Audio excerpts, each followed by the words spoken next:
पण तोवर वळूया मनसेच्या बातमीकडे, कारण आजपासून 16 जुलैपर्यंत मनसेचं सुद्धा शिबिर सुरू होत आहे। इगतपुरीमध्ये मनसेच्या पदाधिकाऱ्यांकरता या शिबिराचं आयोजन करण्यात आलेलं आहे। राज ठाकरे स्वतः या शिबिरात मार्गदर्शन करतील। आगामी निवडणुकांच्या पार्श्वभूमीवर हे शिबिर महत्त्वाचं मानलं जात आहे। नाशिक जो मनसेचा गड मानला जातो, त्या इगतपुरीमध्ये या ठिकाणी आता मनसेच्या शिबिराला सुरुवात होतीये।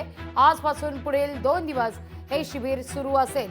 या सगळ्याविषयी अधिक माहिती घेण्याकरता थेट जाऊया नाशिकला आपले प्रतिनिधी महेश महाले यांच्याकडे। महेश, इगतपुरीमध्ये मनसेचं आजपासून शिबिर सुरू होत आहे।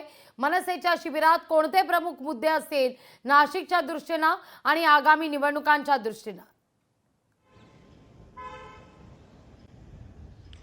मनसे पक्षप्रमुख राज ठाकरे यांचं निश्चितच नाशिकवर विशेष प्रेम राहिलेलं आहे। त्याकरताच खरं तर 3 दिवसाचं जे शिबिर आहे ते नाशिकच्या इगतपुरीमध्ये घेण्यात येत आहे।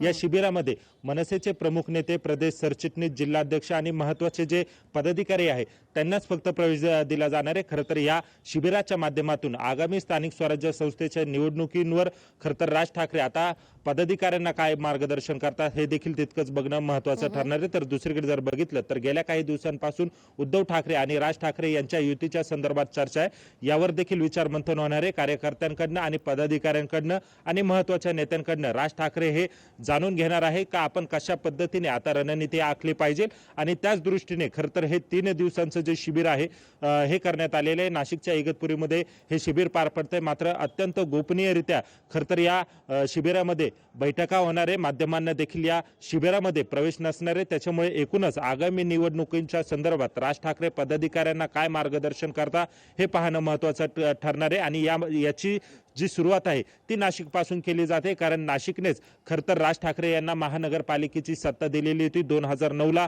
3 आमदार या नाशिकने दिलेले होते आणि 2012ला 40 नगरसेवक देखील दिलेले होते। महानगरपालिकेत सत्ता देखील आलेली होती। त्यामुळे पुन्हा एकदा नाशिकची निवड ही राज ठाकरेंनी केलेली। खरं तर राज ठाकरेंसाठी नाशिक हे नेहमीच लकी राहिलेलं आहे। त्यामुळे खरं तर या शिबिराचं जे ठिकाण आहे ते नाशिकमध्ये निवडण्यात आलेले आहे आणि या शिबिरामधून आता राज ठाकरे पदाधिकाऱ्यांना आणि कार्यकर्त्यांना काय मार्गदर्शन करतात, आगामी निवडणुकीच्या पार्श्वभूमीवर काय भूमिका घेतली पाहिजे हे देखील पाहणं तितकंच महत्त्वाचं ठरणार आहे। तुर्तास धन्यवाद महेश, तुम्ही दिलेल्या एकूणच सविस्तर माहिती करता। लोकशाही मराठी ऐका, पहा, जागरूक रहा।